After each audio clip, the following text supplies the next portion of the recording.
ကိုယ့်ရဲ့ဝင်ငွေဈေးရခိုင်နှုန်းကိုဒီတိုင်းအလကားစွန့်လွတ်လိုက်မယ်မနက်မလင်းခင်အစောကြီးထပြီးတိတ်ဆိတ်တဲ့နေရာမှာတယောက်တည်းထိုင်နေမယ်ပြီးတော့ကိုနဲ့တိတ်ပြီးယင်းနဲ့တူတွေကြားထက်တွားပြီးအတူတကွတချင်းတွေအော်ဆိုမယ်ဆိုရင်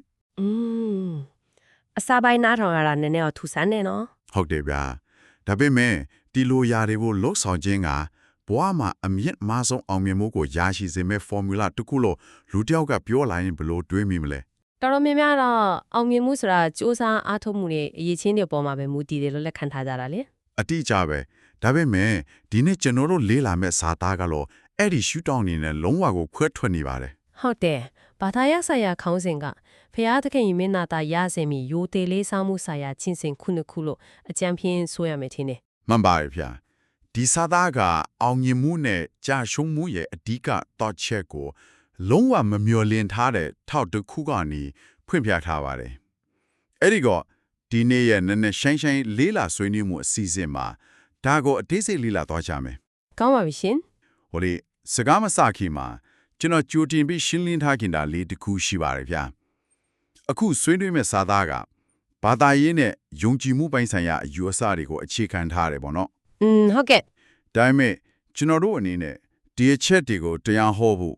တမ်းမို့ကိုယ်ပိုင်ယုံကြည်ချက်အနေနဲ့တွန်းအားပေးဖို့ရည်ရွယ်တာလုံးဝမဟုတ်ပါဘူးဟုတ်ပါတယ်ဒီရှေးဟောင်းအလေ့ကျင့်တွေကလူသားတွေရဲ့နေ့စဉ်ဘဝနဲ့ဘလို့ချစ်ရှင်နေလဲဆိုတာကိုဓမ္မတိထံကြပြန်လည်မျှဝေပေးုံတတ်တာပဲရှင်ဒါပါဗျာโอเคဒါကိုတေချာလေးဖြည့်ကြည့်အောင်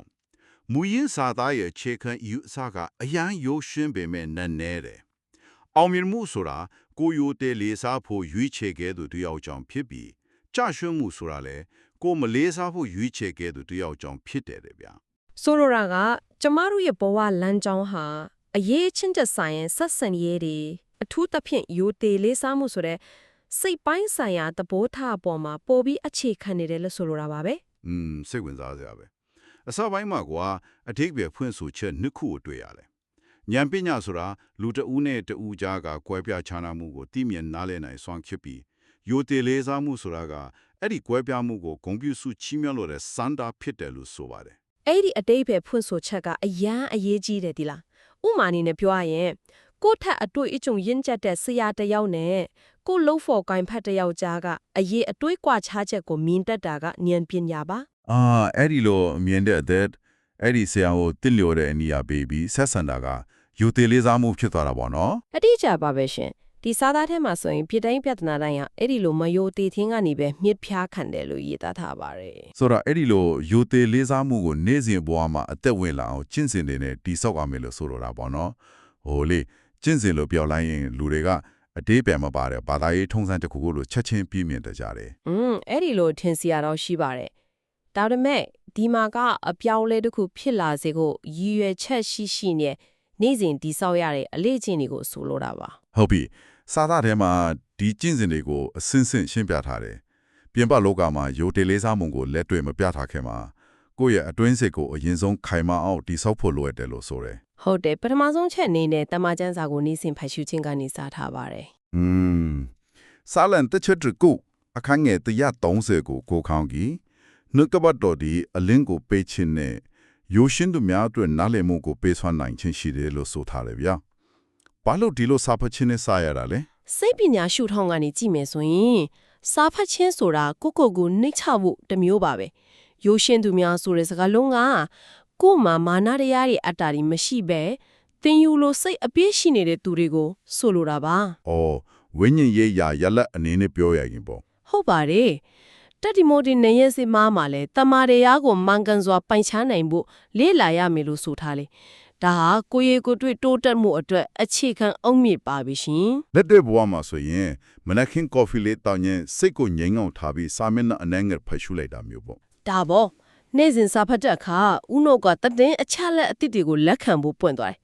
အလင်းရောင်ရသွားသလိုမျိုးအမားနဲ့အမှန်ကိုမှန်ကန်စွာပိုင်ခြားသိမြင်လာနိုင်စွမ်းရှိလာတာပါဒါမဲ့လေဒီနေရာမှာကျွန်တော်နဲ့တကူထားကွဲလွဲခြင်းတယ်ဗျပြောကြည့်ပါဦးစာသားထဲမှာဒုတိယကျင့်စဉ်အနေနဲ့ဖျားသခင်ဤစကားတော်ကိုနားထောင်ခြင်းဆိုပြီးထက်ခွဲထားတယ်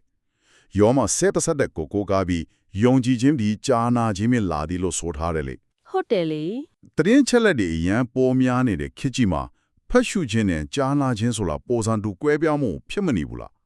စာဖက်ပြင်ရပြီလေဘာလို့တိချထက်ပြီးနားထောင်ဖို့လိုတဲ့တာလဲ အရန်ကောင်းတဲ့မိကုန်းပါပဲတကယ်တော့ဖတ်ရှုခြင်းနဲ့ကြားနာခြင်းကဦးနှောင်းရဲ့လှုပ်ဆောင်ပုံရန်တရားလုံးဝမတူပါဘူး ဟုတ်လားဘယ်လိုကွာလို့လဲ ဖတ်ရှုခြင်းဆိုတာမိမိကိုယ်တိုင်တက်ချွတ်စွာရှာဖွေရတဲ့လုပ်ငန်းစဉ်ပါကိုယ်တိုင်အာယုံစိုက်ပြီးစာကြောင်းဒီကြားကအတိပ္ပယ်ကိုတူးဖော်ရတာပါ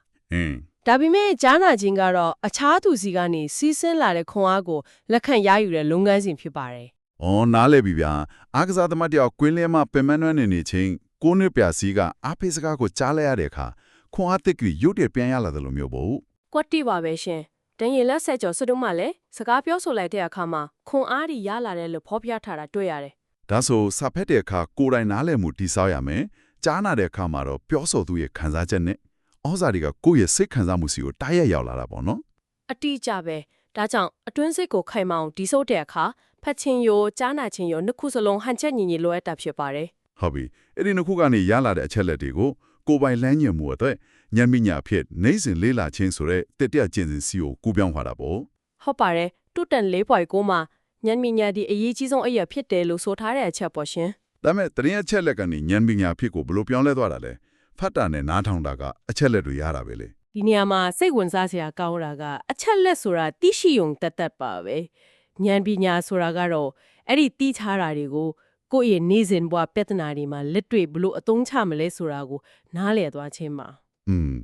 လက်တွေ့အသုံးချနိုင်မှဉာဏ်ပညာဖြစ်လာတဲ့ဆိုတဲ့သဘောပေါ့ ဟုတ်တယ်တရားဟောရလီးကြောင်းမှာဆိုရင်အဲ့ဒီဉာဏ်ပညာနဲ့နားလည်မှုဟာတပါအမျိုးသားတွေရှိမှကြီးမြတ်တဲ့လူမျိုးဖြစ်အတိအမဲ့ပြုခံရစေတယ်လို့ဆိုပါတယ် ဆိုလိုတာကအတွင်းပိုင်းမှာခိုင်မာတဲ့ဉာဏ်ပညာဒီဆောက်နိုင်မှသာပြင်ပလောကရဲ့အောင်မြင်မှုတွေစီကိုဥတည်သွားနိုင်တာပေါ့ ဟုတ်ပါတယ်ရှင်ကိုကြီးကိုတွေ့တိုးတက်မှုအတွက်ဒါကမရှိမဖြစ်ပါပဲ โอเคအခုဆိုရင်ကိုယ့်ရဲ့အတွင်းစိတ်ကိုစာဖတ်ခြင်းနားထောင်ခြင်းဉာဏ်ပညာရှာမိခြင်းတွေနဲ့လုံလုံလောက်လောက်တိဆောက်ပြီးသွားပြီဆိုပါစို့ ဆက်ပြောပါဦး ဒါပေမဲ့လူသားတွေဆိုတာတယောက်တည်းပြချနေထိုင်ဖို့ဖန်တီးထားတာမဟုတ်ဘူးလေဒီတော့ဒီစာသားကအဲ့ဒီအတွင်းပိုင်းကနေအများနဲ့ပူပန်းတဲ့အပြင်ဘက်ကိုဘယ်လိုဆွဲထုတ်သွားတယ်လဲဗျ အဲ့ဒါကနောက်ထပ်အဆင့်တစ်ခုစီကိုကူးပြောင်းသွားတာပါအစကကိုယ့်တယောက်တည်းတိဆောက်ထားတဲ့အတွင်းပိုင်းခွန်အားဒီကိုအခြားသူတွေနဲ့အတူတကွပေါင်းဆက်ဖော်ပြတဲ့အဆင့်ပေါ့ တော့ဒီညမှာဖះเจ้าတို့တက်ရောက်ခြင်းနဲ့တချင်းဆိုခြင်းကိုးကွယ်ခြင်းဆိုတဲ့စတုထနဲ့ပင်မှာကျင့်စဉ်တွေပါလာတာပေါ့ မှန်ပါတယ်ဟေဘေဆဲတုံးလက်စင်ဝါမှာအချင်းချင်းစုဝေးခြင်းကိုမစွန့်လွတ်ဖို့ဖော်ပြထားသလိုစာလန်စနစ်ဆဲတက်မှာဖျားတခင်ရဲ့အိမ်တော်ကိုတွားရတာဝမ်းမြောက်စရာဖြစ်တယ်လို့ဆိုတယ်လी နောက်ပြီးလူကလေတစ်ဆက်ကြောက်အရာယေရှုကိုယ်တိုင်ကတော့ဥပုနေမှာတရားစစ်ကိုတွားလေရှိနေထုံးစံရှိခဲ့တယ်လို့ဖော်ပြထားတယ်ဗျာ ဟုတ်တယ်လीဒါကဝိညာဉ်ရေးရရက်လက်အနေနဲ့အချင်းချင်းတိုက်တွန်းအားပေးဖို့ပါ ဒါပေမဲ့ကျွန်တော်တို့လက်တွေ့ဘဝကိုပြန်ကြည့်အောင်ခေတ်သစ်လူနေဘူးဘဝမှာလူတွေကအလုတ်တွေအရင်ညားကြတယ်ပေးရဆိုတာကလည်းနားဖို့အချိန်လေးနည်းနည်းပဲရှိတာဗျာ ဟုတ်တယ် အဲ့ဒီအချိန်မှာလူစုလူဝေးရှိတဲ့နေရာကိုတွားဖို့သူစိမ့်တွေနဲ့အတူတချင်းတွေတွားဆိုဖို့ဆိုတာတချို့အတွက်တော့အချိန်ကုန်တယ်ပိုပြီးပင်ပန်းစေတယ်လို့ထင်စရာရှိတယ်ဒီအလေးချင်းတွေကတကယ်ရောအလုတ်ဖြစ်ရဲ့လားလူသားတွေရဲ့စိတ်ပိုင်းဆိုင်ရာလူအချက်ကိုရောဘယ်လိုဖြစ်စီပေးတယ်လဲ ဒါကအရေးကြီးရဲ့မေခွန်းတစ်ခုဖြစ်ပေါ်စေတယ်တလားဘာလို့ဒီလိုအများနဲ့ပူးပေါင်းရတဲ့ကျင့်စဉ်ကိုထည့်ထားရတယ်လဲဆိုတော့လူသားတွေရဲ့စိတ်ပိုင်းဆိုင်ရာအခြေခံလိုအပ်ချက်ဖြစ်တဲ့အတိုင်းဝိုင်းတစ်ခုမှာပါဝင်ခြင်းစိတ်ကိုဖြစ်ရှိပေးဖို့ပါပဲ အတိုင်းဝိုင်းတစ်ခုမှာပါဝင်ခြင်းစိတ်ဆိုတာလူမှုရေးလူအချက်ပေါ့နော် ဟုတ်တယ်ကိုတယောက်တည်းယုံကြည်နေုံနဲ့အများနဲ့ခွန်အားမပြည့်နိုင်ပါဘူးစာလန်တယောက်ပါဝမ်းမြောက်သောအတန်ဖြင့်ရှေ့တော်သို့ဝင်ရောက်ခြင်းလို့ဆိုထားတယ် တချင်းဆိုခြင်းနဲ့ကိုယ်ဝယ်ခြင်းအပိုင်းပေါ့ ဒါပေါ့အုပ်စုလိုက်အတူတကွတချင်းဆိုခြင်းဟာလူတွေရဲ့အာယုံကြောစနစ်ကိုတည်ငြိမ်စေပြီးစိတ်ခံစားမှုချင်းချိတ်ဆက်မိစေတယ်လို့စိတ်ပညာရှင်တွေကလည်းဆိုပါတယ် အော်ကိုမှရှိတဲ့ဖြစ်စီမှုတွေကိုချထားခဲ့ပြီးကျေးဇူးတင်တတ်တဲ့စိတ်နှလုံးကိုမွေးမြူလိုက်တာဟာလူတစ်ယောက်ရဲ့ပျော်ရွှင်မှုကိုများစွာအထောက်အကူပြုတာပေါ့ အတိအကျပါပဲရှင်တကိုယ်တော်ကျင့်စဉ်များမှာသည်အများအဖွဲ့အစည်းနဲ့စုပေါင်းလှုပ်ဆောင်ရတဲ့အလေးချိန်များအဖြစ်ပြောင်းလဲသွားခြင်းဟာလူမှုရေးနဲ့ဝိညာဉ်ရေးဟန်ချက်ညီဆရာဖြစ်ပါတယ် ဟုတ်ပြီဗ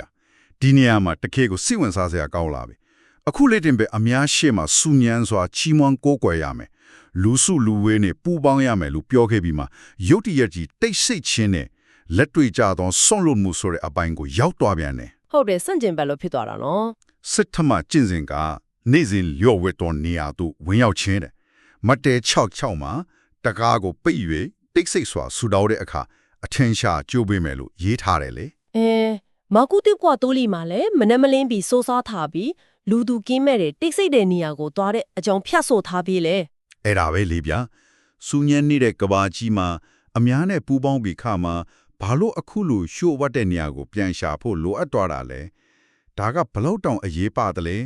ဒီအချက်ကိုပိုကြီးမားနဲ့မြင်ကွင်းကြံနဲ့ချိတ်ဆက်ကြည့်မယ်ဆိုရင်ပိုရှင်းသွားမယ်ထင်တယ်အခုခေတ်ကြီးကသတင်းအချက်လက်တွေအတန်တွေ notification တွေနဲ့24နိုင်လုံးစူညံနေတာလေ ဟုတ်တယ်တကယ့်ကိုစူညံနေတာ ဥပမာ smartphone နှလုံးမှာနောက်ွက်က app တွေအများကြီးပွင့်နေရင်ဖုန်းကပူလာပြီးလေးသွားတယ်လို့မျိုးပဲကျမတို့လည်းဦးနောက်ကလည်းအမြဲတမ်းအလုပ်လုပ်နေရရင်ပင်ပိုင်းလာတယ် ။အော်အဲ့ဒီရှိုးဝတ်တော်နေရဆိုတာဖုန်းကို factory reset ချလိုက်တယ်လို့စိတ်ကိုပြန်လဲရှင်းလင်းစူးစီးလိုက်တဲ့လုပ်ငန်းစဉ်ပါပဲပေါ့ အတိအကျပါပဲရှင် ။စာလန် 16.11 မှာဖျက်သခင်ဤမျက်မှောက်တော်တွင်အပြည့်အဝဝမ်းမောက်ခြင်းရှိတယ်လို့ဆိုထားတာကအဲ့ဒီလိုပြင်ပလောကရဲ့စူညံတန်တွေကိုပိတ်ချလိုက်မှအတွင်းပိုင်းကအစစ်မှန်ဆုံးငြိမ်ချမှုကိုရမယ်ဆိုတဲ့သဘောပေါ့နော် မမရေအများနဲ့ရှိနေချိန်မှာပြသပဲယူသေးမှုဟာတစ်ခါတည်းမှာအခြားသူတွေရဲ့အမြင်လူမှုရဲ့လက်ခံမှုတွေကြောင့်ဖြစ်သွားနိုင်တယ်လေ ။ဒါဆိုဘယ်သူမှမမြင်ရတဲ့ရှုပ်ဝတ်တဲ့နေရာအမောင်ထဲမှာပြတတ်တဲ့စက္ကကမှုကသာအစစ်မှန်ဆုံးယူတည်လေးစားမှုဖြစ်တာပေါ့ဗျာ ဟုတ်တယ်ပေါ့ဒါကြောင့်လဲအဲ့ဒီနေရာမှာတောင်းလျှောက်တဲ့အရာတွေကိုထင်ရှားစုချိမိမယ်လို့စံစာကတိတိကျကျဆွထားတာပါ တကယ်ကိုစိတ်ဝင်စားစရာပဲအခုတန်တမမြောက်နောက်ဆုံးကျင့်စဉ်တစ်ခုကြံသေးတယ်ဝင်ငွေတိုင်းမှာဆယ်ဖို့တစ်ဖို့ပေးလူချင်းတယ် ဒါကတော့တော်တော်လေးစိတ်ဝင်စားစရာကောင်းတဲ့အချက်ပဲ ဟုတ်တယ်ဒါဒီချက်ကတော်တော်လေးကိုသဘောထားကွဲလွဲစရာကောင်းနိုင်တယ်ဝိညာဉ်ရေးတီးတန့်ထင်နေတဲ့ကျင့်စဉ်တွေကနေရုတ်တရက်ကြီးလက်တွေ့ကြတဲ့ငွေကြီးစီမံခန့်ခွဲမှုစီကိုပြောင်းလဲချင်းကပ်သွားတာပဲ ဟုတ်တယ်စံစာထောက်ထားတဲ့အများကြီးရှိတယ်လေ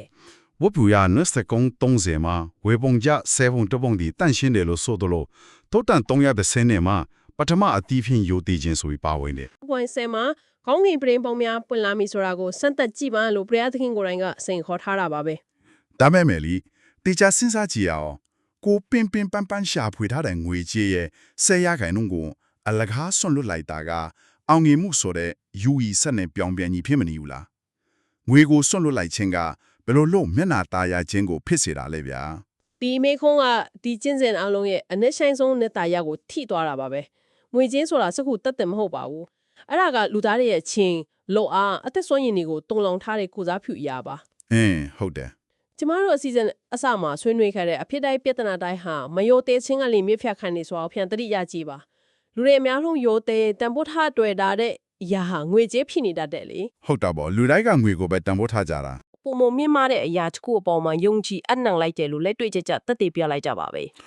ဆိုလိုတာကကိုယ့်ရဲ့အတ္တနဲ့လောဘကိုချိုနှိမ့်ပြီးဘယ်အရာကတကယ်အရေးကြီးတယ်လဲဆိုတာကိုဥနာကိုပြန်လဲတင် जा ပေးလိုက်တဲ့သဘောပေါ့ အတိအကျပါပဲရှင် လိုချင်မဲ့မိုးမှုနဲ့ယုံကြည်မှုနဲ့ပေါင်းများကြွယ်ဝခြင်းစီကိုပြောင်းလဲပေးလိုက်တဲ့လုပ်ငန်းစဉ်ပဲနော်ကိုယ့်ရဲ့ပိုင်ဆိုင်မှုတွေနဲ့ယိုသေးမှုကိုပြသလိုက်တာပေါ့ ဟုတ်ပါပဲယုံကြည်ခြင်းဆိုလားစိတ်ထဲမှာရှိနေယုံလက်မလုံလောက်ဖြစ်လက်တွေ့လောက်ဆောင်မှုနဲ့သက်သေပြရပါမယ်ဒီဆယ်ဖို့တဖို့ပေးလူချင်းဟာကိုကျိုးစည်းပွားထက်ဖျားသခင်ကိုပို့ပြီးတန်ဖိုးထားကြောင်ယိုသေးကြောင်လက်တွေ့ပြသခြင်းအမြင့်မားဆုံးကျင့်စဉ်တစ်ခုဖြစ်လာတာပါ ဒါဆိုရင်ဒါရီအလုံးကဘာကိုဆိုလိုတာလဲဗျာ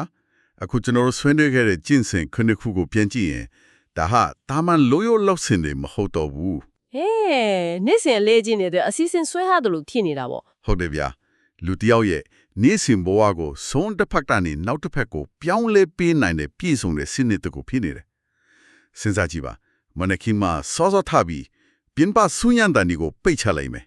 တိတ်ဆိတ်စွာနေမယ် ဟုတ်ကဲ့ ပြီးရင်ကျန်းစာဖတ်ပြီးဦးနောက်ကိုညံပညာနဲ့အလင်းဖွင့်မယ်တနေ့တာအတွင်းမှာကောင်းမွန်တဲ့စကားတွေကိုနားထောင်မယ်အဲ့ဒီအချက်လက်တွေကိုလက်တွေ့ဖွားမှာအသုံးချမယ် ဆက်ပြောပါအောင် ပြီးရင်အပတ်စဉ်ဖျားကြောင်းတော်ပြီးအတိုင်းဝိုင်တစ်ခုနဲ့ချိတ်ဆက်မယ်ဂျေဇုတင်ချီးမွမ်းမယ်နောက်ဆုံးမှာကိုရှားဖွေထားတဲ့အရာတွေထဲကနေပုံမှန်ခွဲဝေဆွတ်လွတ်မယ်ဒါဟာယူတီလေးစားမှုကိုနေ့စဉ်ဘဝမှာလက်တွေ့ပြသဖို့တမင်ကြီးရွယ်တိဆောက်ထားတဲ့ပင်မစီမံကိန်းကြီးတစ်ခုလိုတောင်ဆိုလို့ရတယ်ဗျာ လုံးဝကိုမန်ကြွယ်ညွတ်တောင်းချက်ချမှုပါပဲရှင်ဒီကျင့်စဉ်တွေဟာအတွင်းစိတ်ဉာဏ်ပညာကိုတိဆောက်ခြင်းကနေစပြီးလူမှုအတိုင်းအဝိုင်းနဲ့ချိတ်ဆက်ခြင်း အဲ့ဒီကမှတဆင်အမိမာဆုံးလက်တွေ့ဆွလွတ်အနစ်နာခံခြင်းအထိအစင်စင်ချိတ်ဆက်နေတဲ့ဖြစ်စဉ်တစ်ခုပါ တကယ်ကိုဟန်ချက်ညီတဲ့စနစ်တစ်ခုပဲ အောင်မြင်မှုဆိုတာယူသေးလေးစားမှုကနေလာလဲဆိုတဲ့အယူဆကိုလက်ခံနေဆိုရင်ဒီကျင့်စဉ်တွေဟာအဲ့ဒီယူသေးလေးစားမှုကိုကိုယ့်ရဲ့အတွေ့အသားတဲ့အထိစိတ်ဝင်သွားစေမယ့်လက်နက်ကိရိယာတွေပဲဖြစ်ပါလေ တကယ်ကိုစဉ်းစားစရာလက်တွေ့အသုံးချစရာတွေအများကြီးရလိုက်တဲ့ဆွေးနွေးမှုပါပဲဒီနေ့ရဲ့လေ့လာမှုမဆုံးခင်မှာနားဆင်သူတွေအတွက်နောက်ဆုံးတွေးတောစရာလေးတစ်ခုချန်ထားခဲ့ခြင်းပါတယ်ဗျာ ဗာများလဲရှင် မူရင်းစာသားထဲမှာဖြစ်ခနဲ့ပါသွားတဲ့အချက်လေးတစ်ခုရှိပါတယ်ဖျားသခင်ပေးတဲ့ပညတ်တော်7ပါးအကြောင်းကိုအားလုံးကြားဘူးကြမှာပါအဲ့ဒီ7ပါးအနက်ပထမ4ပါးဟာဖျားသခင်ကိုယူသေးဟုတ်ခဲ့ပြီးကျန်တဲ့6ပါးကတော့လူအချင်းချင်းတို့ရေဖို့ဖြစ်တယ်လို့ဆိုထားပါတယ် အော်ဟုတ်တယ်နော်တတိထားကြည့်လူချင်းချင်းဆက်ဆံရေးကိုပို့ပြီးတော့အလေးပေးထားသေးတယ် ဟုတ်တယ်ဗျဒါပေမဲ့အခုကျွန်တော်တို့ဆွေးနွေးခဲ့တဲ့ကျင့်စဉ်ခုနှစ်ခုလုံးကဖျားသခင်ကိုယူသေးလေးစားမှုပြတဲ့နေ့စဉ်အလေးကျင့်တွေချီပဲဖြစ်နေတယ် အဲ့ဒီဘလို့ဆက်တွေ့ရမှာလဲရှင် ဒါဆိုရင်လူတစ်ယောက်အနေနဲ့ထပ်ဆင်းပြီးတွေးတိုးကြည့်ဖို့လိုလာပါပြီ။ဖျားသခင်ကိုယိုသေးဖို့တောင်ဒီမြတ်လောက်တိကျတဲ့အချိန်ပေးရတဲ့စွန့်လွတ်ရတဲ့နေ့စဉ်ကျင့်စဉ်စနစ်ကြီးလိုအပ်တဲ့ဆိုရင်မိမိပတ်ဝန်းကျင်ကနေ့စဉ်ထိတွေ့ဆက်ဆံနေရတဲ့လူသားတွေကိုယိုသေးလေးစားဖို့အတည်းရောကိုယ့်ဘဝမှာမိခဲ့တဲ့နေ့စဉ်ကျင့်စဉ်မျိုးတိဆောက်ထားတဲ့တယ် အရန်ကောင်းတဲ့တွေးပဲမိသားစုဝင်နေဒါမှမဟုတ်လို့ဖို့ခိုင်းမှတွေ့ပေါ်မှာမနော် ။ဟုတ်တာပေါ့။ကိုယ့်ကိုကူညီခဲ့ပူးတဲ့မိတ်ဆွေတွေကိုအမှန်တကယ်ယိုသေးလေးစားကြောင်းပြသဖို့နေ့စဉ်ဘလို့အလေးကျင့်တွေကိုရည်ရချက်ရှိကျင့်သုံးနေပြီလေအဲ့ဒီလိုလူအချင်းချင်းယူတဲ့လေးစားတဲ့ကျင့်စဉ်စနစ်တစ်ခုကိုသာတိဆောက်နိုင်မယ်ဆိုရင်ကျွန်တော်တို့ရဲ့လူဆက်ဆံရေးနဲ့အောင်မြင်မှုတွေဟာမြင်းမြအချီနဲ့ရှမ်းပြောင်းလဲသွားစေနိုင်မယ်ဆိုတာတကယ်ကိုရှင်ခွန်စရာကောင်းတဲ့မိကုံးပါပဲ တကယ်ကိုကိုယ်တိုင်ပြန်ဆန်းစစ်ကြည့်တဲ့အချက်ပါပဲရှင် ဟုတ်ကဲ့ဗျအောင်မြင်မှုနဲ့ကြရှုံးမှုဟာမိမိယူတဲ့သူနဲ့မယူတဲ့သူအပေါ်မူတည်တဲ့ဆိုတဲ့စာပိုင်းကစကားကိုပြန်အမှတ်ရရင်ဒီနေ့ရဲ့စိတ်ဝင်စားပဲလေ့လာမှုကိုဒီမှာပဲအဆုံးသတ်လိုက်ပါတယ် ဟုတ်ကဲ့အချိန်ပေးပြီးနားဆင်ပေးကြတဲ့အတွက်ကျေးဇူးတင်ပါတယ်ရှင် တွေ့တော့စရာအသီးမြင်တည်တည်နေသူနောက်ထပ်ဆွေးနွေးမှုတွေမှာပြန်လည်ဆုံးဖြတ်ကြပါမယ်ဗျာ